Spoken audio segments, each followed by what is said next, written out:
Également dans l'actualité de ce jeudi, dans un tout autre registre, ces révélations concernant plusieurs sociétés de VTC. 15 000 véhicules sont aujourd'hui en circulation en France. D'après nos informations, 750 chauffeurs roulent à Paris, et à Paris seulement, sans la moindre autorisation, grâce à de faux documents. Certains d'entre eux ont des casiers judiciaires très chargés. Regardez cette enquête saisissante signée Georges Brenier et William Villemin. C'est un banal café, devenu un temps le repère de tous les candidats à un emploi de chauffeur VTC. C'est ici que les policiers ont découvert le poteau rose. Au total, la trace de 750 cartes professionnelles totalement bidons. Autant de VTC qui continuent de rouler dans les rues de Paris en toute illégalité grâce à une fausse carte professionnelle, plus vraie que nature. C'est un bout de carton qu'on peut trouver dans le commerce. Après, bon, vous avez la Marianne à mettre en écrasé sur la photo. Bon, je pense que ça doit être le BABA d'un faussaire. On n'a pas de filigrane, on n'a rien du tout. Donc c'est vrai que depuis des années, on demande à ce que ce soit sécurisé de manière électronique avec une puce.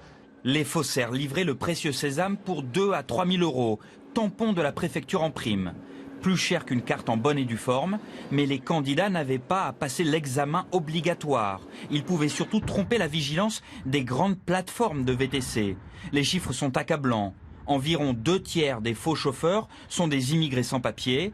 Le tiers restant a un casier judiciaire, parfois très chargé, notamment pour des affaires de meurtre, d'enlèvement ou de braquage. Les textes sont pourtant clairs, interdiction d'exercer en cas de condamnation à plus de 6 mois de prison. Un manque flagrant de contrôle qui étonne peu les taxis, souvent très critiques contre leurs rivaux VTC.